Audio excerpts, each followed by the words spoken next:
Welcome back to our coverage of the mid-year budget update. Today, the government has announced that this year's deficit will be much deeper than forecast in May, expanding to $37 billion. Next year, though, it is still on track to get back into surplus, but only just. The surplus reduced from $3.5 to $1.5 billion. Wafer thin. The opposition says it won't be achieved because of the global uncertainty, but also, it says, because of the government's mismanagement of the budget. For more, we're joined now by the Shadow Treasurer, Joe Hockey. Thanks for your time. The government argues that it will still hit this surplus of $1.5 billion, notwithstanding the global turmoil that we've seen that's wiped $20 billion off government revenues. Do you accept that the crisis in Europe is having a toll on the Australian budget? Well, firstly, it's not wiping $20 billion off government revenue. When you actually have a look at the figures, it's only wiping $9 billion off government revenue, which is less than 1% of all government revenue over the next 4 years. But government expenditure keeps increasing. In fact, government expenditure increases by $11 billion over the next 4 years. $9 billion of that is because of the government's own decisions to spend extra money.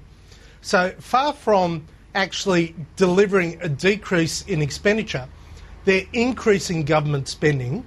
Far from claiming that Europe is having a profound impact on their revenue, it's only having an impact of less than 1% on their revenue, and yet the budget deficit for this year has blown out by more than $15 billion.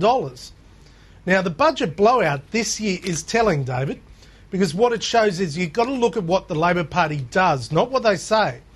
And they're claiming now that miraculously, somehow, after predicting a budget deficit of $22 billion this year, they're going to now deliver a $37 billion deficit. But don't worry, in 6 months' time, it'll all come back to surplus. All done, dusted. Well, I mean, come on the expenditure increase, or the blowout as you call it, this does have to do with the increased spending on flood and cyclone recovery. There's also increased spending on childcare.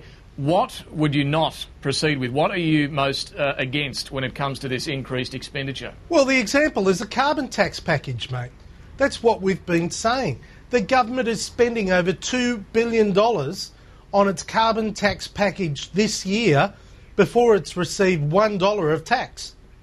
That's the classic living, breathing example of a government that doesn't know how to control its own expenditure. And that's because it's increasing, it's front-loading the compensation for households and business. But correct me if I'm wrong, the Coalition also supports tax cuts, but even without the revenue of the carbon tax. Well, but our policy is over a 4-year period, and what we've said is we'll get the budget back to surplus as a priority. Now, if you want to actually treat the Australian people with the respect they deserve, tell them the truth about the numbers. The government should be saying, yes, we've got the debt blowing out by over $30 billion now in 6 months alone. In 6 months alone. The net debt is blowing out from $106 billion as an estimate to $136 billion as an estimate. So not only has Wayne Swan broken all the records on deficits, record number of deficits of record scale, he has now broken the record by far, even beating Paul Keating, when it comes to the total amount of net debt he's accrued. Now, someone is going to have to pay for this, and I can tell you, Wyatt Roy will be on the pension before Labor's debt will ever be repaid. But just get back to that specific. This money that you're opposed to was the carbon tax expenditure in the next 3 to 4 years. This is going to help families and help businesses deal with the carbon tax.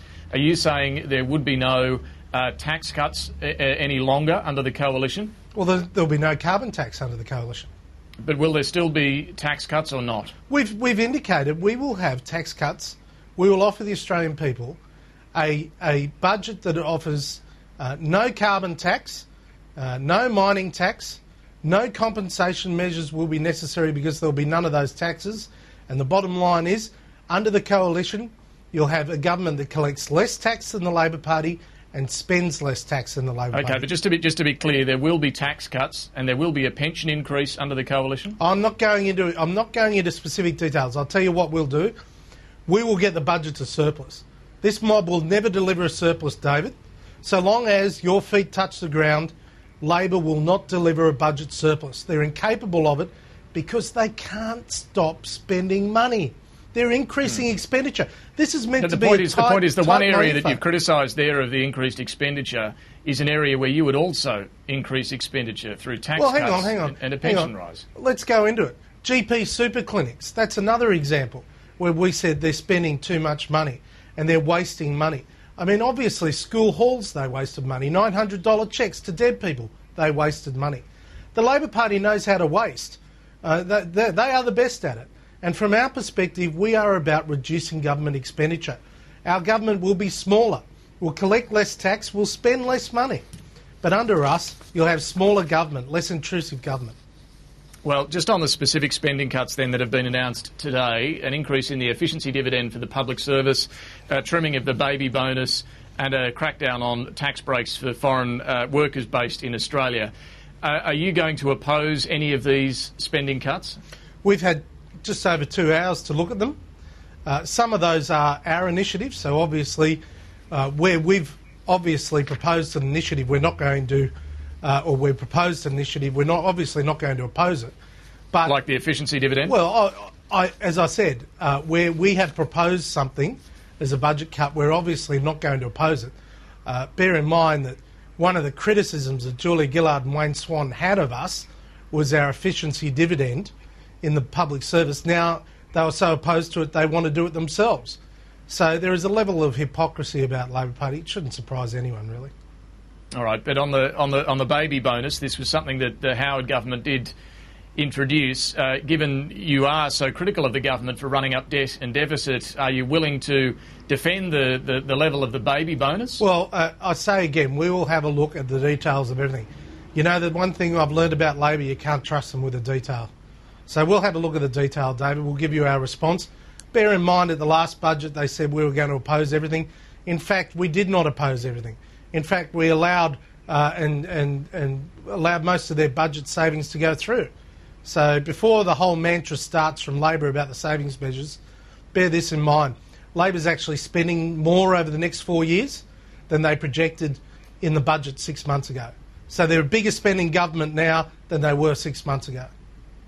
We've seen today the Fitch ratings agency lift Australia's credit rating to a AAA. This is the first time all of the three big ratings agencies have listed Australia at a AAA. Do you give the government any credit for the comparative standing of our economy to the rest of the world? Well, it is great that Fitch have increased our credit rating. We welcome that. Please don't buy the line from the Labor Party, this is the first time ever. Please don't do that, because what this deals with is foreign-denominated currency-based debt issued by Australian government. So currently, the Australian government, when it issues bonds in Australian dollars, it's AAA rated. If the government goes and issues bonds in another currency, then now it will be AAA rated. So this suggestion somehow that this is the first time all the rating agencies have said we're AAA, it's just another Labor lie. So please don't repeat it because it's not accurate.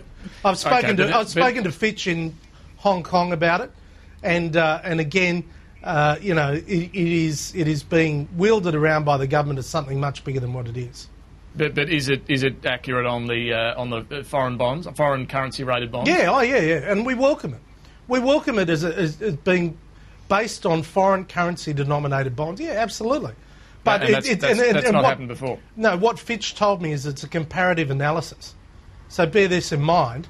As the world deteriorates around us, we're looking better. And that's great. That's terrific. But it's not because of anything this government has done. If you have a look at the reasons why Fitch actually increased it to AAA, almost all the reasons are directly related to the work of previous governments, such as floating the Australian dollar, such as having an inflation target, which the Labor Party, of course, wanted to take Peter Costello to the High Court to prevent him having an inflation target for the RBA. Things like that. Nothing, not a single issue, is directly related to what this government has done. Could you also clear up for us what the opposition's position is on one of the measures linked to the mining tax? We know you're going to keep, if you are elected, the increase in the superannuation levy. What about the low-income superannuation offset for people earning less than $37,000? What is the position on that? we'll have more to say about all of those things before the next election. So does that mean no decision has been taken, or...? Well, obviously we oppose those measures because they're attached to the mining tax, which we opposed. But there will be a number of issues before the next election that we'll go through, and we'll go through them with you. Well, it sounds like there's a fair bit then, Joe Hockey, that's still to be announced from the coalition, and yet you are guaranteeing a faster return to surplus. Well, of course, because we're reducing government expenditure, such as the 12,000 cut in the public service that we've announced. We've said that the public service has grown by more than 20,000 since Labor was elected 4 years ago. We're going to reduce the size of the public service. And will you definitely get rid of the mining tax? Yes. There are some in your ranks, particularly in the Nationals, who would like to see it kept. It's our policy to get rid of the mining tax. All right, and that's not going to change? No. All right. Shadow Treasurer Joe Hockey, thank you for that. Thanks for your reaction to the mid-year budget update today. Thanks very much, David.